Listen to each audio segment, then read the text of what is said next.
अस्सलाम वालेकुम नाजरीन, मैं हूं सईदा अनीशा और आप देख रहे हैं यूएनएन और प्रोग्राम हम और आवाम। और कुछ ताज़ा तरीन सूरत हाल पर अगर हम बात करें कि इलेक्ट्रिक की जानिब से जिस तरह से जमात इस्लामी, जिस तरह से ताजिर बिरादरी जो है वो अब सामने आ रही है, क्योंकि पाकिस्तान की जब बात की जाए तो अब अगर सिर्फ एक कराची की बात नहीं होती कि कराची के इलेक्ट्रिक से परेशान है, आप दूसरे शहरों में भी देखें कि यही इशूज़ हैं और आवाम जो है वो बहुत ज़्यादा परेशान है। अब थोड़ी अगर हम कराची की बात करें, क्योंकि कराची वो शहर है जो पाकिस्तान को लेकर चल रहा है, पाकिस्तान का जो बिजनेस चल रहा है वो कराची सबसे बड़ा जो है हमारा वो है। और कराची के साथ जो नाइंसाफ़ियाँ हो रही है वो हम काफ़ी टाइम से अपने शो पे बात कर रहे हैं। के इलेक्ट्रिक के हवाले से हमने बहुत ज़्यादा बात की। के इलेक्ट्रिक के जो इश्यूज़ थे, चाहे वो यूनिट के चार्जेस के हों, चाहे वो और XYZ बहुत सारे मसाइल हैं जो अभी हम डिटेल में बात करेंगे। अब सिलसिला कुछ इस तरह से हो गया कि ताजिर बिरादरी जो है वो सामने आ गए। जुम्मे के बाद जो है वो जुम्मे की नमाज के बाद जो है वो सब ताजिर जो है वो जमा हो जाएंगे। आवाम कराची की जो इस टाइम के इलेक्ट्रिक से बहुत ज़्यादा परेशान है वो अपने घरों से बाहर निकलेंगे। एक पुरअमन एहतजाज, एक स्ट्राइक होगी जिसमें कोई किसी चीज़ को नुकसान नहीं दिया जाएगा, पर इसलिए किया जाएगा कि के इलेक्ट्रिक की जो मनमानियाँ हैं अब वो बर्दाश्त नहीं होगी। और आवाम के साथ साथ ताजिर, क्योंकि ताजिर जो है वो रीढ़ की हड्डी का काम करता है और इस टाइम ताजिर जो है वो बहुत ज़्यादा परेशान है क्योंकि आप काम नहीं कर पाएंगे। और जो सिलसिला मैं देख रही हूँ, क्योंकि मैं आवाम में भी जाती हूँ, मैं शो करती हूँ, मैं लोगों से बात करती हूँ, तो मैंने बहुत सारे ताजिर ऐसे देखे जिन्होंने हमसे ये बात की कि अब ऐसा हो गया कि अब हम सोच रहे हैं कि अपने अपने कारोबार बंद कर दें हम लोग। तो वो सूरत हाल हो गई और उसके बाद जो है ये एक मामला जो है वो बढ़ चुका है, जिसके बाद ये स्टेप उठाया गया। हमारे साथ टेलीफोन लाइन पे मौजूद हैं चेयरमैन ऑल सिटी ताजिर इत्तेहाद एसोसिएशन के शर्जील गोपलानी साहब। उनको मैं वेलकम करती हूँ अपने शो पे। अस्सलाम वालेकुम सर। वालेकुम सलाम। अच्छा सर, सबसे पहले तो ये मैं आपसे बात करना चाहूंगी कि ये जो के इलेक्ट्रिक का इशू है ये तो बड़े टाइम से चल रहा है और आवाम बड़ी परेशान है। अच्छा, मैं जब आवाम की बात करती हूँ तो पहले मैं ताजिर बिरादरी की बात इसलिए करती हूँ कि जब ये कारोबार चलता रहेगा, सिलसिला चलता रहेगा, ये पहिया चलता रहेगा तो सारे चीज़ें होती रहेंगी। जब कारोबार बंद होना शुरू हो जाएंगे तो फिर आवाम का रोजगार नहीं होगा। ठीक है सर, ये तो एक लंबे अरसे से चल रही थी चीज़ें, अब क्या काबू से बहुत बाहर हो गई? देखें, ईस्ट इंडिया कंपनी 1857 में ईस्ट इंडिया कंपनी आई थी और ये जो है हमारे पास आई है ईस्ट इंडिया कंपनी 2 जो कराची इलेक्ट्रिक की शक्ल में जी। अब ये मामला तो हम तो बहुत देर से बोल रहे हैं, 1.5 साल से हालत जो है हम एहतजाज में हैं। कराची टिम्बर मार्केट वाले हमने तमाम किस्म के एहतजाज कर लिए, इसके बाद अब भी जो है हमारे मामला हल नहीं हुए। और अब तो अब जो बिजली के बिल आ रहे हैं वो तो आवाम की दस्तक से बाहर हो चुके हैं। अब इतना दुकान का किराया नहीं है जितना बिजली का बिल आ रहा है, घर का किराया इतना नहीं है जितना बिजली का बिल आ रहा है। तो अब लोग जो है उनकी सख्त जवाब दे गई। अब तो तकरीबन लोग ऐसे हैं जो बेचारे गरीब लोग तो अपनी जगह, मिडिल क्लास भी जो है वो बिजली का बिल जो है अफोर्ड नहीं कर पा रहा। तो अब किस तरीके से ये मामला चलेगा आगे ये तो मुझे नहीं पता, लेकिन इस वक्त जो है पूरी आवाम जो है हालत एहतजाज में है। और अब जो जिस तरीके से आप देखें, आज भी पूरा पंजाब KP आज बिल्कुल बंद था पूरा, आज हड़ताल थी वहाँ। कल हमने कराची में हड़ताल की कॉल दी है, परसों जो है हैदराबाद पूरा बंद था, कल कराची इंशाल्लाह बंद होगा। तो अब ये जो एहतजाज का दायरा कार वसी होता जाएगा और ये मामला चलते जाएंगे। अच्छा, आपकी आला हुकाम से किसी से कोई बातचीत हुई है कोई सिलसिले में, या अभी तक कोई बातचीत नहीं हुई? नहीं, किसी आला हुकाम से तो बात नहीं हुई, लेकिन कल ये मुत्तहिदा कौमी उम्मत के वक्त ने हमारे साथ जाके कराची इलेक्ट्रिक में मुज़ाकरात किए थे जी। लेकिन वो भी मुज़ाकरात ऐसे ही थे, उन्होंने बोला था कि हम लोड शेडिंग का मामला भी हल करेंगे कराची का और बिजली भी रिस्टोर टिम्बर मार्केट करेंगे। लेकिन टिम्बर मार्केट की बिजली तो रिस्टोर कर दी है, अब मामला सिर्फ लोड शेडिंग का रह गया, वो भी मामला हल हो जाएगा तो इंशाल्लाह कुछ बेहतरी आएगी। लेकिन मसला है इसके टैरिफ का। टैरिफ में हमें ये पता चला है कि 3.25 रुपए यूनिट तो वो तो खत्म होने की बात हो रही है, 3 रुपए 25 पैसे यूनिट जो है वो खत्म करवा दिए जाएंगे। लेकिन हमारा एतराज एक भी और भी है कि 1 रुपए 55 पैसे पर यूनिट जो यूनिफॉर्म की चार्जेस दिए जा रहे हैं उसको भी खत्म करें। और जो पिछले 16 माह में जो है तकरीबन 20 रुपए से ऊपर के बिजली के बिल पे टैरिफ रेट बढ़ाया गया पिछले 16 माह में, उसको भी आप 16 माह के पहले के रेट भी ले आए ताकि जो है वो आवाम की दस्तक में रहे बिजली के बिल। अदरवाइज जो है आपका बैड डेट बढ़ता जाएगा, आपका जो है लाइन लॉसेस बढ़ते जाएंगे और आपके नॉन पेमेंट का इशू बढ़ता जाएगा और फिर आपके चीजें कोलैप्स होना शुरू हो जाएंगी, फिर आप पावर जनरेशन आप नहीं कर पाएंगे आगे जाके। ठीक। अच्छा, अब मुझे ये बताइएगा कौन कौन सी पार्टीज हैं जो आपके साथ इस एहतजाज में आपके साथ हैं, क्योंकि आपने जमात इस्लामी का भी हम देख रहे हैं, और बाकी कौन सी पार्टीज हैं जो आपके साथ हैं, पीपल्स पार्टी और बाकी जो हैं? देखिए, पीपल्स पार्टी ने तो हमसे रब्ता किया नहीं और करेंगे भी क्यों, क्योंकि ये तो सारी चीजों का हिस्सा है। पीपल्स पार्टी खुद रही है, वो हुकूमत का हिस्सा थी बीडीएम की, लेकिन अब तक हमें जो है मुत्तहिदा कौमी मूवमेंट पाकिस्तान ने हमारी हिमायत ऐलान किया है, महाजिर कौमी मूवमेंट ने हमारी हिमायत ऐलान किया है, तहरीक लब्बैक पाकिस्तान ने हमारी हिमायत का ऐलान किया है, सुन्नी तहरीक ने हमारा हिमायत का ऐलान किया है। अच्छा, अब मुझे ये बताइएगा कि जिस तरह से अब सूरत हाल है, तो आप क्या आगे देख रहे हैं कि कुछ हल निकलेगा? क्या नजर? देखिए, मैं तो इतना होपफुल नहीं हूँ, बिल्कुल पूरी उम्मीद नहीं हूँ ज्यादा कि आगे हल निकलेगा या नहीं, क्योंकि ये जब हमारी वजीर आजम पाकिस्तान से मुलाकात हुई, और हमारे वजीर आजम पाकिस्तान से जब मुलाकात हुई तो उसमें हमने ये महसूस किया कि वजीर आजम के पास कुछ इख्तियारात नहीं है या वो करना नहीं चाह रहे हैं। अच्छी तरीके से जो हमारे बयानात आ रहे हैं इलेक्ट्रॉनिक मीडिया पे भी हम देख रहे हैं, या अखबारों में भी। के पास आपने कहा इख्तियारात नहीं है जो आपने महसूस किया, तो थोड़ा सा इस हवाले इस बात को जरूर याद रखिएगा। मैं इस पे थोड़ा सा आपसे कुछ और भी बात करूंगी, आप अपनी बात कंप्लीट कर लें। ठीक है, अभी इख्तियारात की जो हम बात कर रहे हैं ना, अगर हेड ऑफ द स्टेट अगर चाहे ना तो ऑन द स्पॉट जो है सेक्रेटरीज को बुला के ऑर्डर जारी कर सकता है।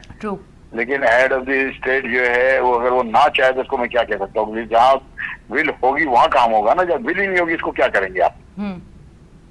तो ये बात तो बिल्कुल रोज अव्वल से क्लियर है कि हमारे जो ऊपर अशराफ या हमारे जो ऊपर हुक्मरान बैठे हैं उनको आवाम की परेशानी का और किसी चीज का एहसास नहीं है। अगर उनको आवाम की परेशानी का एहसास होता तो आज हमारा यह हाल नहीं होता। आपकी मैशत श्रिंक होती जा रही है डे बाई डे, डॉलर आपके काबू से बाहर होता जा रहा है, बैंक जो है वो आपके काबू से बाहर हो गए, कराची इलेक्ट्रिक जैसा सफेद हाथी जो है वो आंखें दिखा रहा है, उसका जो सीईओ का पावर ज्यादा है, पाकिस्तान के prime minister, chief of army staff और आपका जो है चीफ जस्टिस पाकिस्तान का भी इतना पावर नहीं है जितना सीईओ जो है आपका कराची इलेक्ट्रिक के पावर है। वो तो बोलता है माय फुट हर चीज, वो तो पाकिस्तान के कानून और आइन को भी माय फुट बोलता है। आप एक चीज और आप देखें, अबराज कैपिटल दुबई में इसके ऊपर जुर्माना भी हुआ है और उनको सजा भी हुई है। अबराज कैपिटल वालों को यूके में भी सजा और जुर्माना हुआ है और अमेरिका में भी हुआ है। अबराज कैपिटल ये वो है जो दुनिया में ब्लैक लिस्ट है और पाकिस्तान में जो है एक सफेद आदमी का किरदार अदा कर रहा है और कराची इलेक्ट्रिक को जो है जो बेलगाम गोरा वाला किरदार अदा कर रहा है।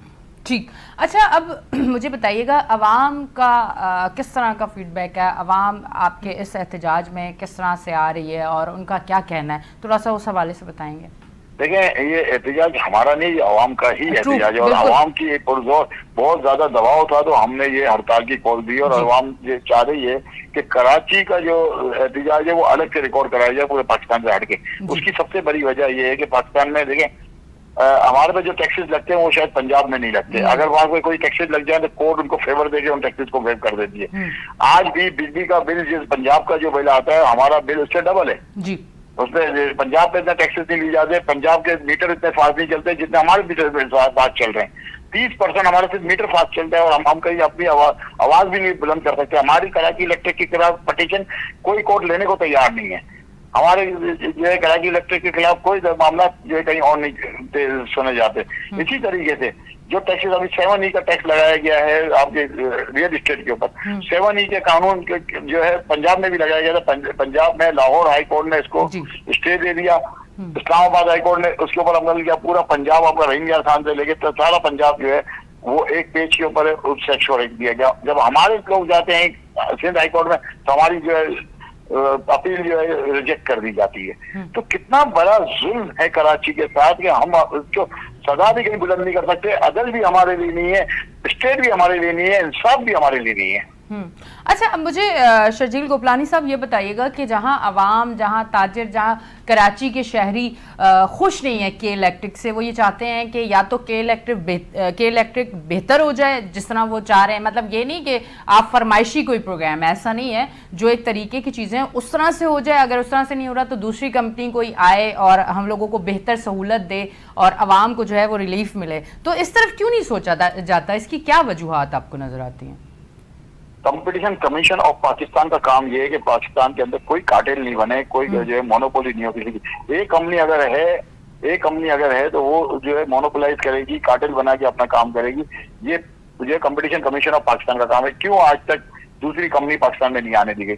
पाकिस्तान की आबादी तो आपकी कराची की आबादी 3 करोड़ है जी। आपका सिंगापुर जो है 25 लाख आबादी का शहर है, 25 कंपनियां हैं वहाँ पे पावर डिस्ट्रीब्यूशन की। यही तो बात है। कोई शहर ऐसा नहीं है जहाँ पे सिंगल जो पावर जनरेशन कंपनी है, पावर डिस्ट्रीब्यूशन कंपनी है पूरी दुनिया में। कराची या पाकिस्तान वाइड मुल्क और वाइड शहर है जहाँ पे सिंगल डिस्ट्रीब्यूशन कंपनी को जो है मोनोपोली की इजाजत दी गई, जो लोगों को खून चूसने की इजाजत दी गई, लोगों की चमड़ी उतारने की इजाजत दी गई, लोगों की माओ बहनों की तस्दीक करने की इजाजत दी गई, लोगों के साथ बदतमीजी करने की इजाजत दी गई, लोगों के साथ बदतमीजी करने की इजाजत दी गई, लोगों के ऊपर झूठी FIR कटाने की इजाजत दी गई। यही वजह है कि अवाम इसलिए इतना परेशान है। अच्छा, इसी के साथ साथ बहुत सारी ऐसी चीजें हमने देखी हैं कि लोग जो हैं वो बिल भरने के लिए अपने, अगर बिल उन्होंने पे करने हैं उसके लिए अपनी जो कीमती चीज़ें वो सेल कर रहे हैं। फिर ऐसा भी एक स्टोरी मैंने देखी कि बिल आ गया घर का और नहीं दे पाए तो हार्ट अटैक हो गया, बिल देखते ही हार्ट अटैक हो गया। मतलब कीमती जाने भी तो जा रही है ना,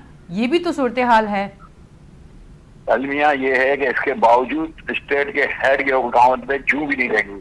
बच्चों की इज्जतें नीलाम हो रही है, बच्चों के जैज के बेचे जा रहे हैं, बच्चों के आप कोई ऐसा सामान नहीं है जो बच्चे अपना बेच के अपने घरों में 1 महीना कर देंगे। बच्चों ने जो बाइकिया का काम करते थे अपनी मोटरसाइकिल में बेच के इस महीने का बिल अदा किया। असल मसला ये है पाकिस्तान में कराची की आबादी वो है जो कि कानून और अमन पसंद है, जो आज भी बिल भरने को तैयार है। लेकिन यहाँ पे जुल्म ये है कि हमारे घरों के बर्तन बिक गए, हमारे बच्चियों के जेवर बिक गए, हमारे बच्चों के कानों की बालियां बिक गई, लेकिन हुक्मरानों के भी कानों में जीवन तक नहीं रखी है। बिल्कुल ऐसा ही है। और अब मुझे बताइएगा, ये जो आपका एहतजाज जारी है, आज जुम्मे का दिन है और आपका एहतजाज जारी है, अब मुझे ये बताएं कि कहाँ से कोई कांटेक्ट हुआ, कोई आपको, क्योंकि उम्मीद तो कर सकते हैं ना, अच्छी उम्मीद तो हमने करनी है। और आवाम जो है इस टाइम आप लोगों की तरफ देख रही है, क्योंकि मेरी मुलाकात जितने लोगों से हुई कल और मैंने बात की तो उन्होंने यही कहा कि ताजिर बिरादरी इस तरह से बाहर निकले तो उम्मीद है कि इंशाल्लाह कोई बेहतरी ज़रूर आएगी। शायद आवाम को अब इक़्तिदार में बैठे हुए लोगों से उम्मीद नहीं रही है। कुछ आप थोड़ा सा बताएं, क्योंकि आपकी भी डिस्कस होती होगी। मैंने आवाम से, लोगों से जो मुझसे मिलते हैं, मैंने उनसे बात की तो वो पुरुम्मीद नहीं नजर आए मुझे। देखिए अलमिया ये है कि लोगों की उम्मीद दम तोड़ती जा रही है और ये बहुत खतरनाक साइन है। और इसी वजह से जो हमारे माहिरीन हैं वो एक बात कह रहे हैं कि पाकिस्तान इंतशार की तरफ बढ़ रहा है और आगे जो है सिविल वॉर भी शुरू हो जाए, जिसका बहुत ज्यादा खतरा है। हमसे किसी ने राब्ता नहीं किया, कोई हमारी बात सुनने के लिए तैयार नहीं है। हमें वजीर आजम साहब बोल के गए थे ये गवर्नर साहब हैं, ये गवर्नर साहब आपसे हर जगह राब्ते में रहेंगे, ये गवर्नर हाउस हमारे लिए ना। गवर्नर साहब जो फुर्सत है कि वो आपको पता है आजकल वो हेयर ड्रेसर की एडवर्टाइजमेंट कर रहे हैं, तो वो आजकल एडवर्टाइजमेंट के प्रोग्राम पे लगे हुए हैं। उन्होंने स्टेट का काम तो छोड़ दिया है, भूल गए। इसी तरीके से वजीर आजम आपसे भी हमें ना राब्ता किया गया, ना कहीं से कोई सेक्रेटरी, छोटा सेक्रेटरी भी हमसे राब्ता नहीं किया है कि भाई ये मामला कैसे हल होगा।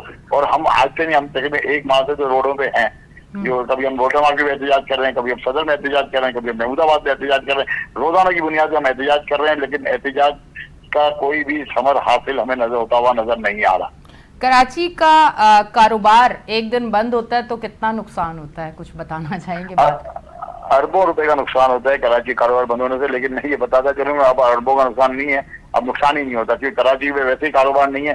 तो अब तो हम घर बैठे या दुकान पे बैठे बराबर है, बल्कि अगर हम दुकान बंद करें तो हमारा एक दिन का खर्चा बच जाता है, वो ज्यादा बेहतर है।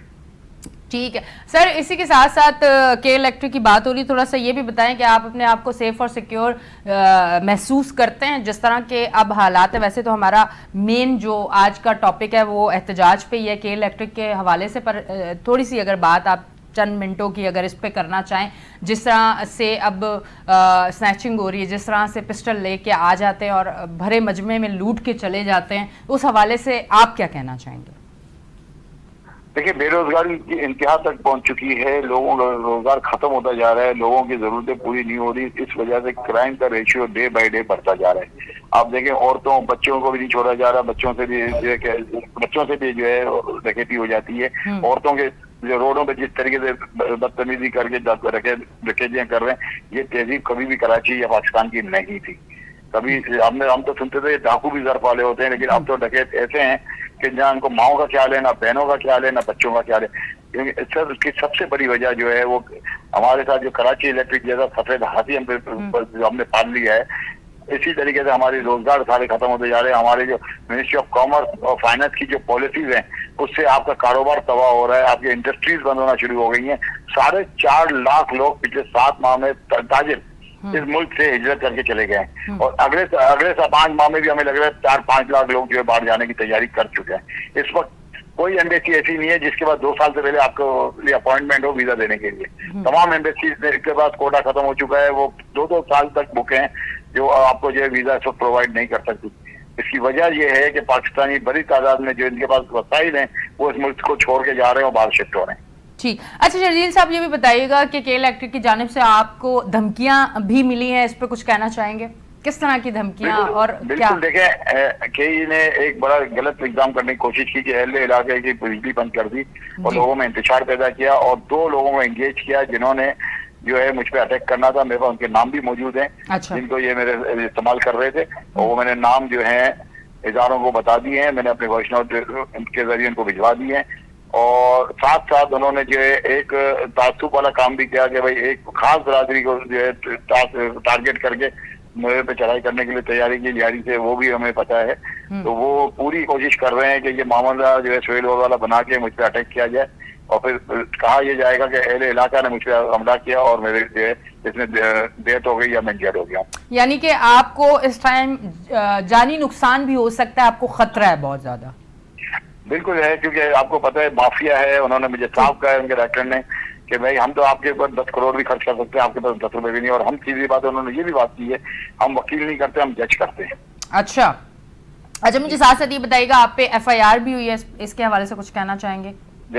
बात यह है कि जो थाना पिछले तक मैं जिस मार्केट का सदर हूँ और पिछले 20 साल से जो थाने के साथ मिलकर हम काम करते हैं लॉ एंड ऑर्डर के मामला से हर चीज में, आज तक कभी हम पे क्रिमिनल FIR नहीं है। हम टैक्सेस में देने में सबसे आगे हैं, हम लोगों को रोजगार फराहम करने में सबसे आगे हैं। कोरोना के टाइम पे हमने लोगों की इमदाद की, मदद की, हम सबसे आगे हैं।